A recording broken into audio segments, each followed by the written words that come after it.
Hey, hello, and welcome. This is episode 132 of Writing in the Weeds, and we're super stoked that you are joining us today.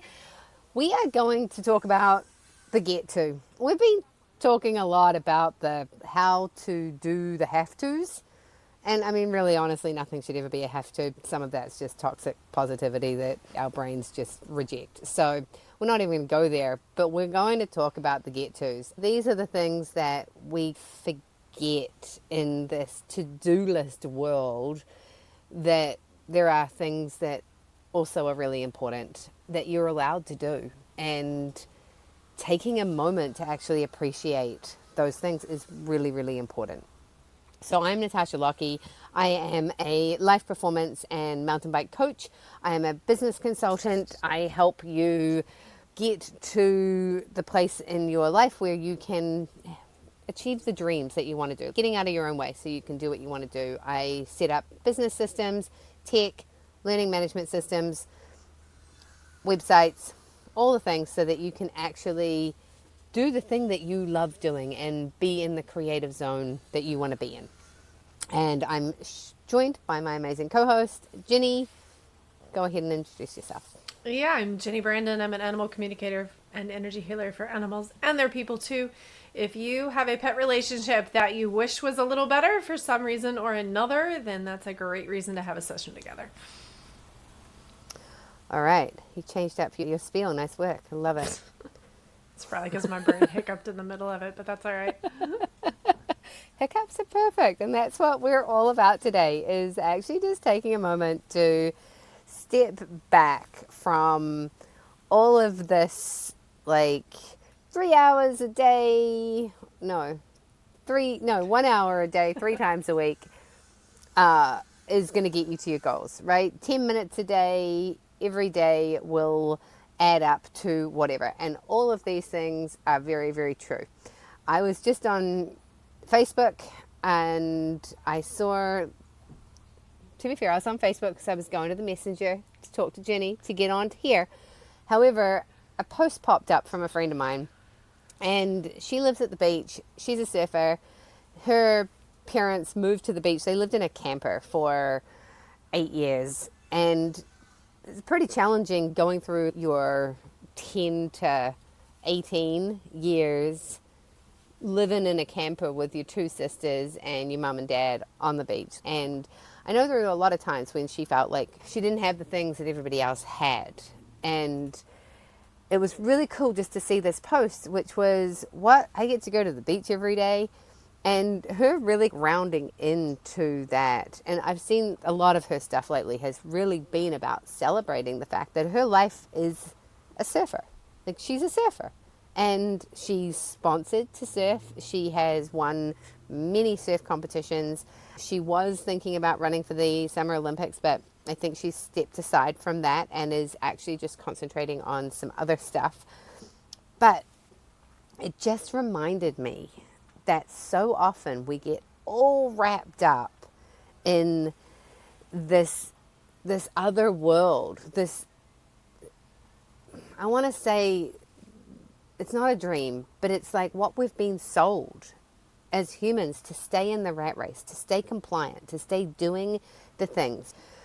Recently, Mexico has had its blip. And I'm not going to go into it, but Mexico didn't have a blip.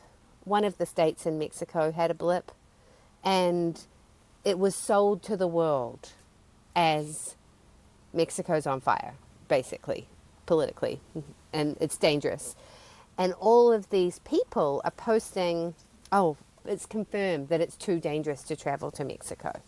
And it's the same thing when Canada had a fire in Quebec. Well, Canada's a huge country, but what it was portrayed as was Canada's on fire. And there were all these people that were planning vacations to British Columbia, which, just in case you don't know geography, it's on the other side of the country, and it wasn't on fire. I mean, it did end up being on fire by the end of the summer.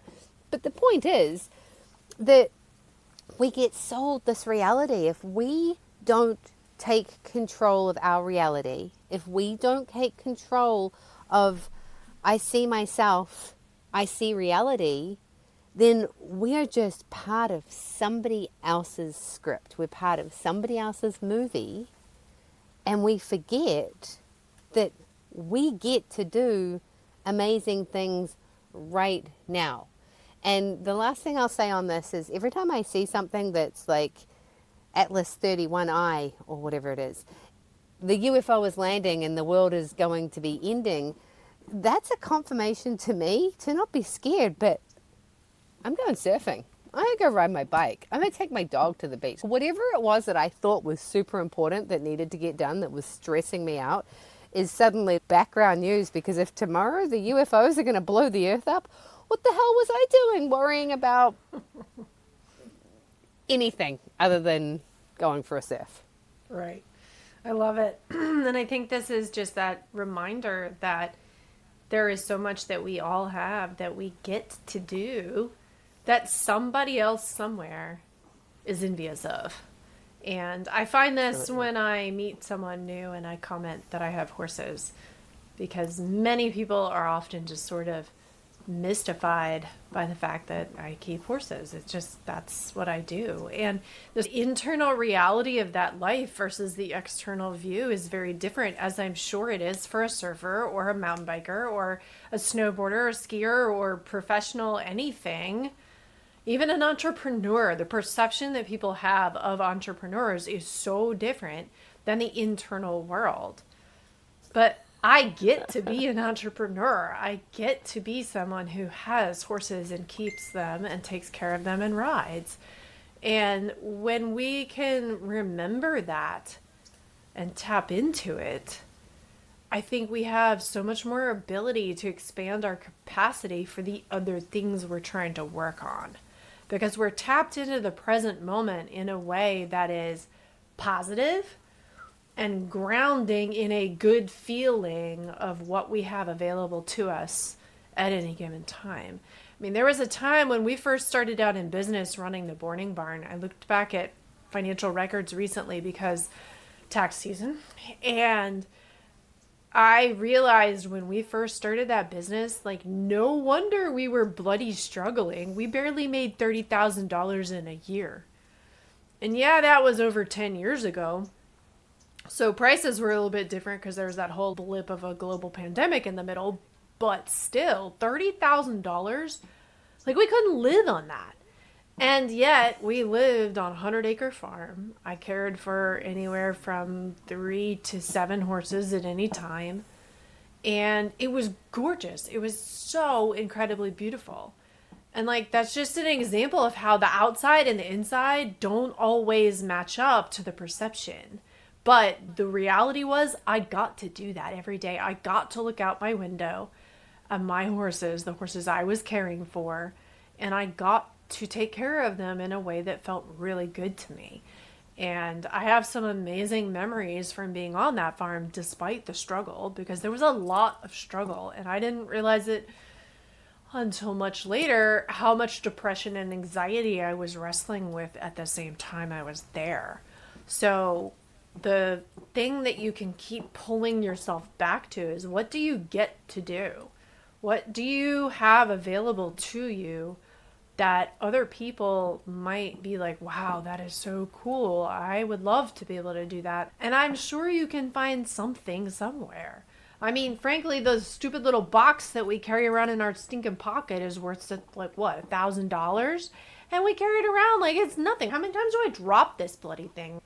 I think I dropped it in horse poop today, but it happens all the time. And yet, like, if you had asked me 20 years ago, if I would have carried around $1,000 little box every day with me and just tossed it around, what I would have thought of that, I would have been like, no way. There is no way I would ever treat something like that. But I get to have that. And it's available to me. And it opens up a huge world to me all the time. So look for those things that are available to you that you already have.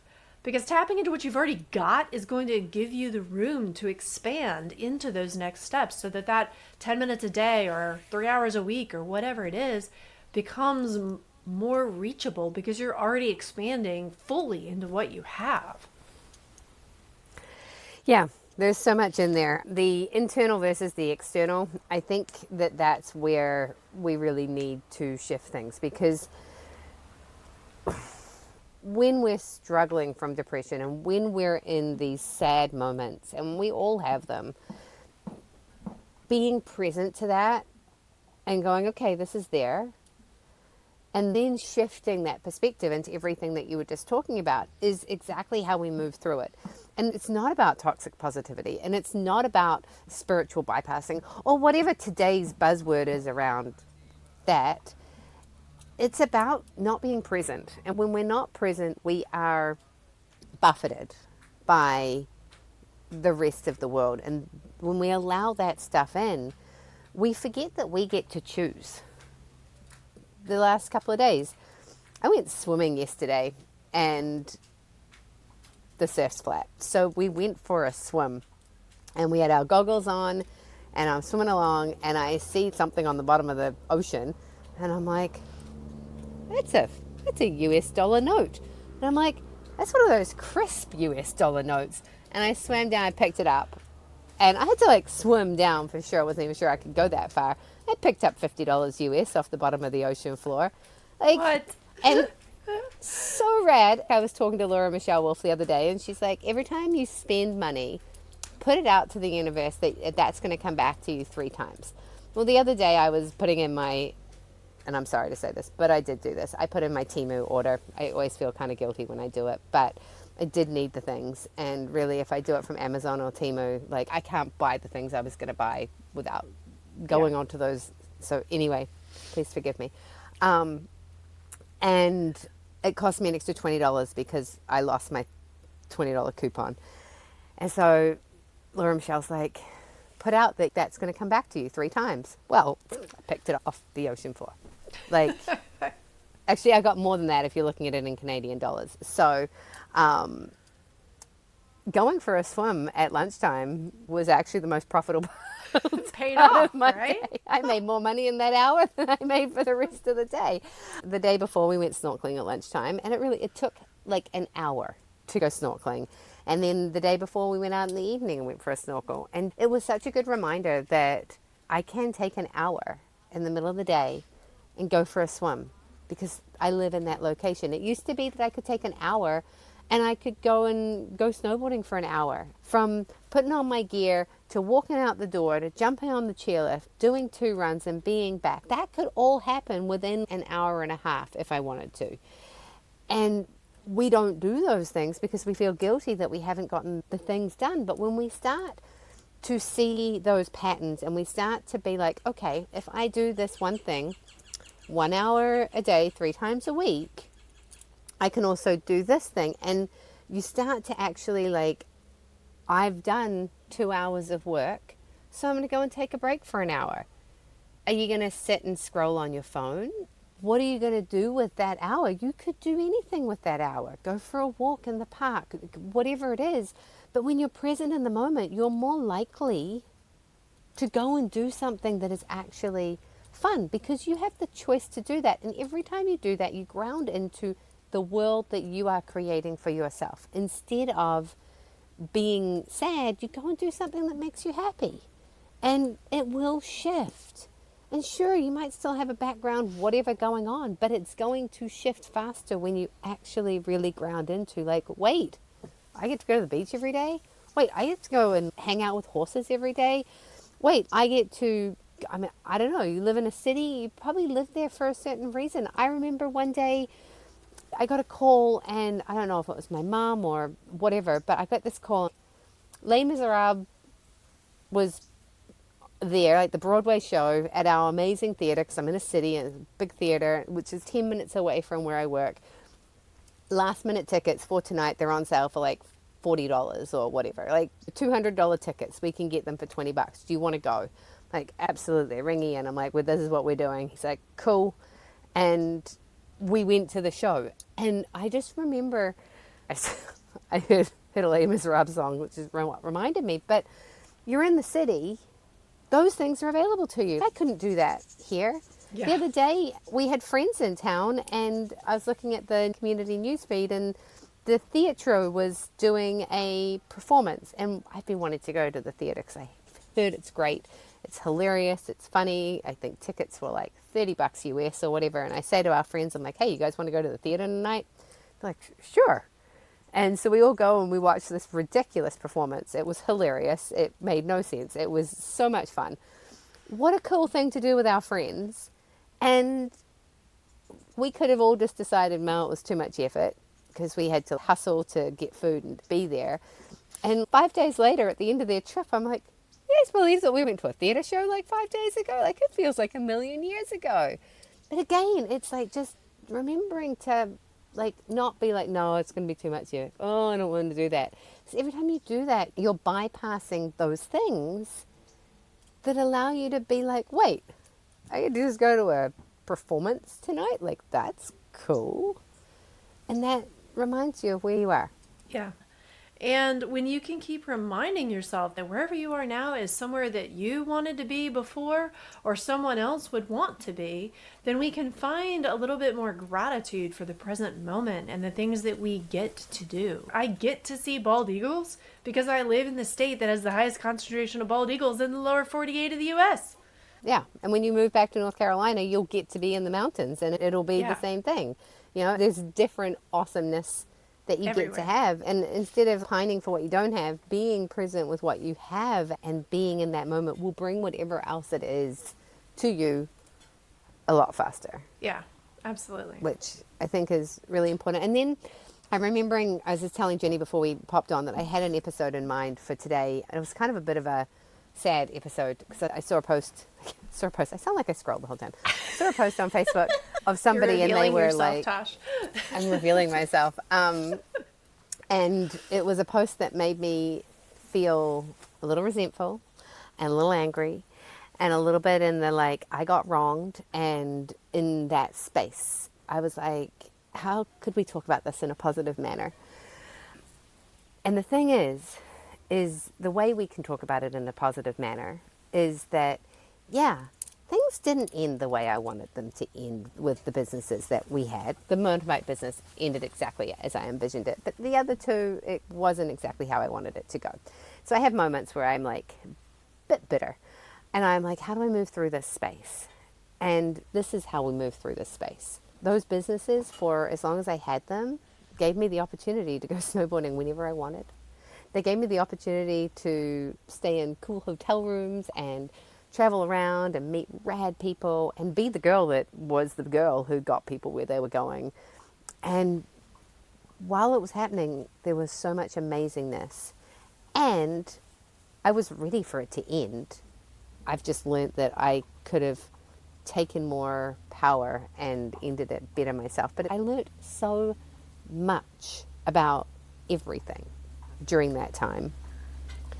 And I lived a freaking dream life. There was a lot of stress, but there was also a lot of fun. And a lot of the time the stress was sometimes like, I got to get this done because I need to go snowboarding. Or it was a little bit self-induced in that process, right? Absolutely, right? And then the last thing I want to throw down here is something that comes back to me quite often, and I'm not sure if it really relates, but I feel like I want to mention it, so I'm going to. And basically, bears and crocodiles. So much in life is about perspective. And my example and my story around this is I'm sitting in a call, and there are people on the call, and we're talking about mountain biking, and this girl said something about going biking somewhere where there were crocodiles. And I was like, you're nuts. You go riding on trails where a crocodile could like just jump out and eat you as you rode by? Like, that's insane. Or you might come around the corner and there's a crocodile lying on the trail. Like, that's insane. I think they were in Florida or somewhere like that. Probably. And as we're having this conversation and I'm thinking this, I look up and I look out my office window and a big black bear wanders by.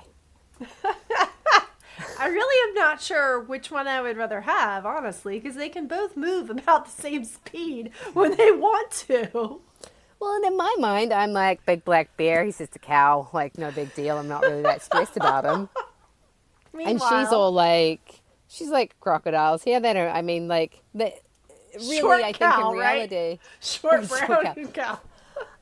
I think in reality, they both have the same level of risk to attack you Probably. as you ride by on your mountain bike. And the Yeah. risk is probably pretty low for both of them because I think a bear is pretty low. So she probably thought a crocodile was pretty low.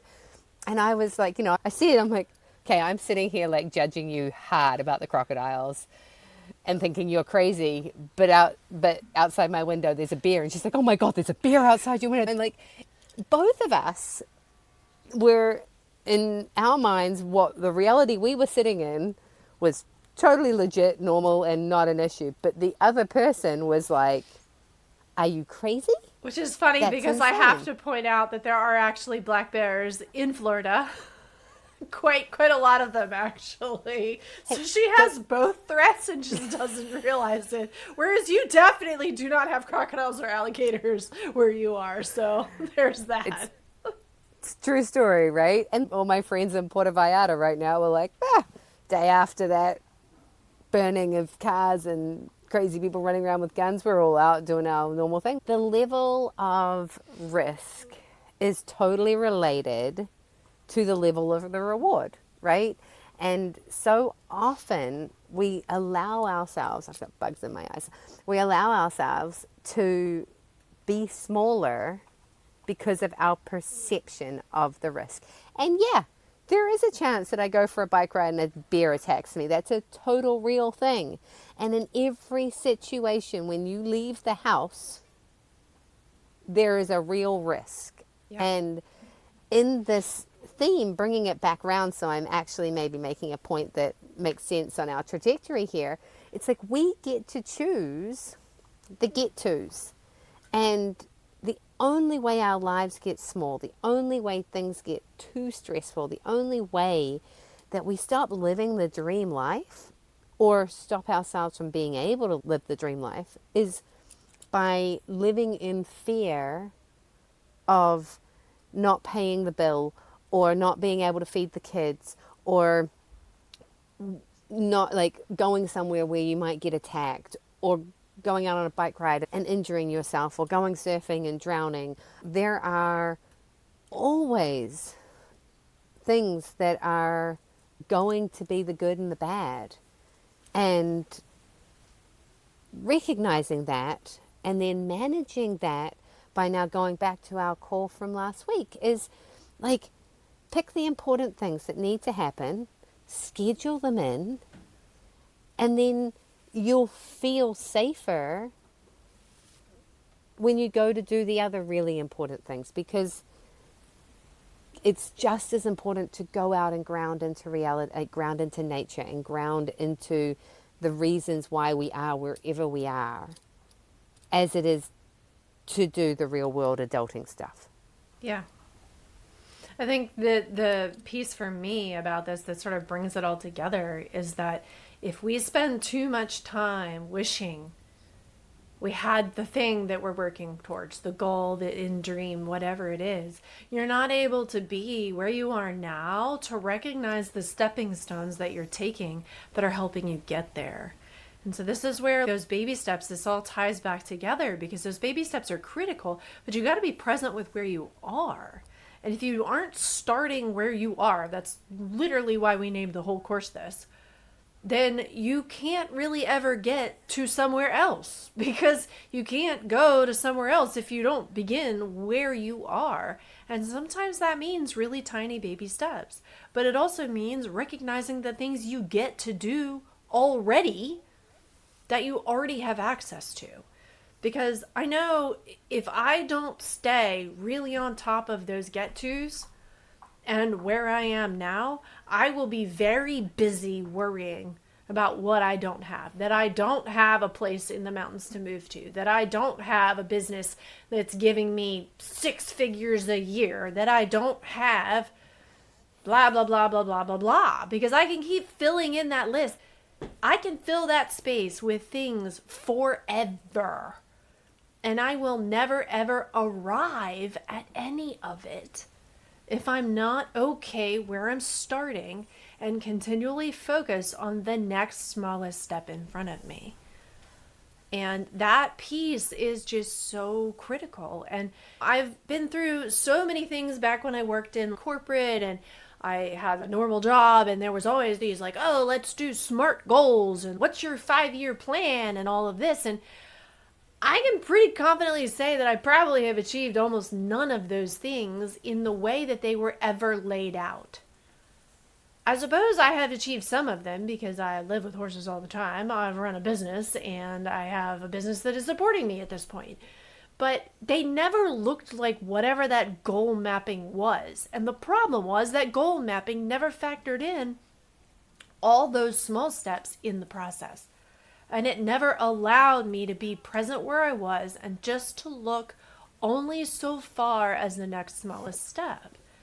And that's where we get tangled up, is we're too busy worrying about the thing that's far away from us right now that we want. And wanting it doesn't bring it into the present moment. Being in the energy of where we are now and expanding that by one little tiny step at a time is how we get there. And what I have found is that frequently those things that I really wanted, I could never see the path between here and there. Right? It's like the path to a mountain peak when you're on a trail. Like, you can't see that trail. You have no idea what is between here and where you know your destination is. And the less I worry about that, the more that somehow that space gets collapsed. I will work on baby step and baby step and baby step. And I'm like, I still don't know how. Whatever it is so far away. I don't see how this is possible. And then all of a sudden, something will align that I never saw coming. And it opens the door for me to be able to do the thing. That's how I arrived with horses. That's how I ended up running my own dang business. It was literally dropped in my lap because I was losing my job and I needed a place to live.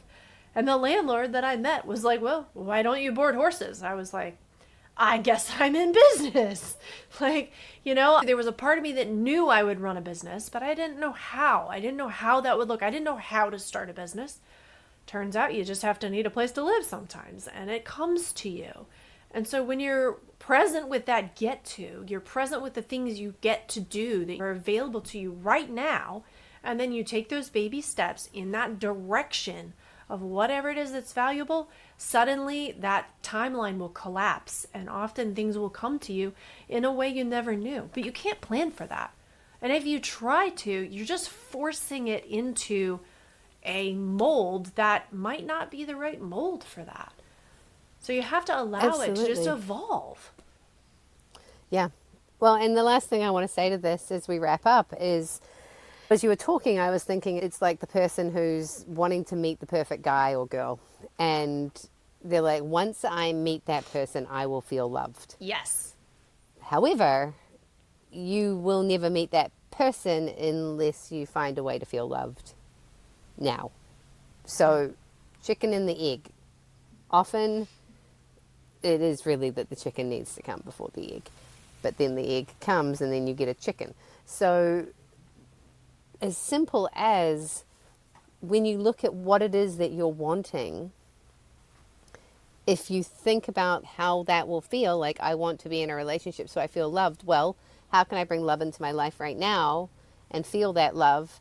That will bring the thing to you. And it's not even the whole, like, I need to be the person. We've talked about this, but I need to be the person that's already there. It's actually just, what's the feeling that I'm going for in that next step?